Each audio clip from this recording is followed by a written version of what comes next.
In the coming years, France plans to invest nearly €1.5 billion into the airbase in Luxeuil-les-Bains, located in the eastern part of the country, President Emmanuel Macron announced. By 2035, the base will house hypersonic nuclear missiles and F-5 Rafale fighter jets. France will accelerate its purchases of this aircraft in response to geopolitical changes, Macron explained. The Air Force will benefit from more orders of Rafales.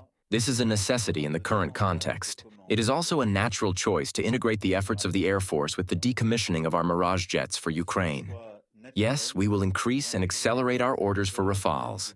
Our country and continent must continue to defend, equip, and prepare if we want to avoid war.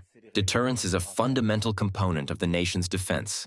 As reported by the French news network BFM TV, citing the Élysée Palace, the Luxeuil-les-Bains air base plays a role as an air police not only in French airspace but also in the airspace of allies, especially on the eastern flank of NATO. Announcing the storage of modern nuclear missiles on an air base less than 200 kilometers from the German border is strategic signaling.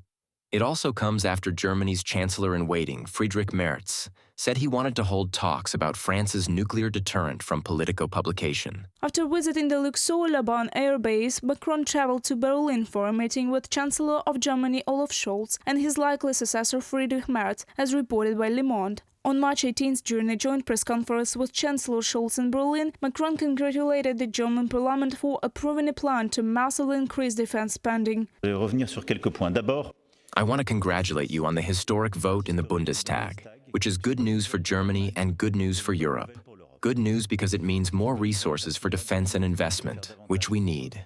Previously, President Macron stated that he intends to convince partners to focus on European weapons manufacturers rather than relying exclusively on the US. For example, instead of American F-35 fighter jets, France proposed the French Rafale. The Minister of Defense of France, Sébastien Lecornu, believes that defense production will need to be accelerated in the near future. From 2026, the goal is to supply 4 to 5 Rafale aircraft per month.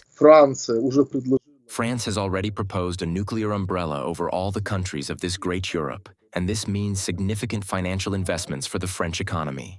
Macron plans to be the heart of this union that will provide European security. He will continue to develop conventional weapons, as France's defense industry is likely the strongest in Europe. They also hope to expand cooperation in the nuclear sector. Previously, President Macron proposed discussing the possibility of using France's nuclear weapons for the defense of all of Europe. Currently, 3 French air bases are part of the country's nuclear deterrent forces, along with 4 nuclear-powered submarines. In the coming years, the Luxeuil-les-Bains air base will become one of the elements of France's nuclear deterrence. Reported by Alexandra Zaslavets, Kristina Dombrovskaya, UATV News. The President of France is advocating for a strategy of reducing dependence on the United States and increasing the production of domestic weapons. In a speech to the military in Saison-Savigny, he called for a European strategic awakening. Emmanuel Macron stated that strengthening Europe's defense capabilities should not rely on the United States and that Russia will remain a threat to the security of the EU and the entire world even if the war in Ukraine comes to an end. What will we do in Europe tomorrow if our American ally withdraws its warships from the Mediterranean Sea, if they move their fighter jets from the Atlantic to the Pacific? These are scenarios we must prepare for, and these are scenarios we are preparing for. Today's task is to ensure Ukraine survives and enters any future negotiations from a position of strength. The task of tomorrow, when hostilities cease, will be to provide Ukraine with guarantees against any return of war to its territory and to guarantee our own security. As part of strengthening cooperation, Ukraine and NATO have established a joint analysis, training and education center in the Polish city of Bydgoszcz. This new institution will operate under auspices of NATO Strategic Command for Transformation. The center is meant to become a key element of Ukraine's strategic partnership with the North Atlantic Alliance. Partners will assist Ukraine in reforming its defense forces, while Ukraine armed forces will share their combat experience. It's been 3 years and there's a real question of what we've learned and what we are going to change, knowing that that the enemy is also adapting at the speed and at scale. 3 years have passed and the real question arises about what we have learned and what we will change, knowing that the enemy is also adapting quickly and on a large scale.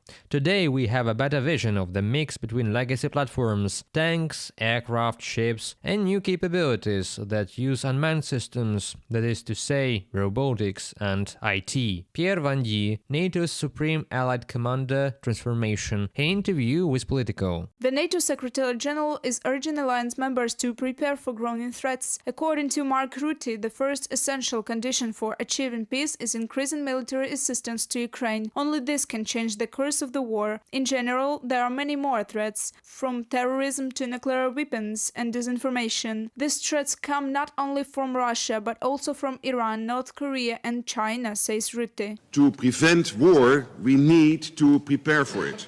It's time to shift to a wartime mindset.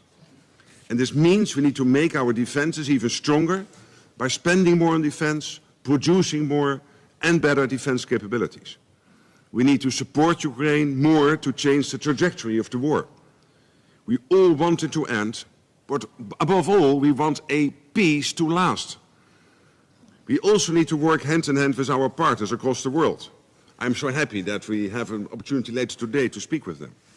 Security is a team effort. The bigger the team, the safer we all are. In June 2025, NATO will hold a summit in Hague. The president of Lithuania has called on allies to make concrete decisions in support Kyiv in the summit, and the Latvian parliament has stated that Ukraine is likely to receive an invitation to join the alliance this summer. According to the president of Poland, this could be the first step toward providing Ukraine with real security guarantees. Reported by Alexandra Zaslavets, Larissa Petruk, UATV News.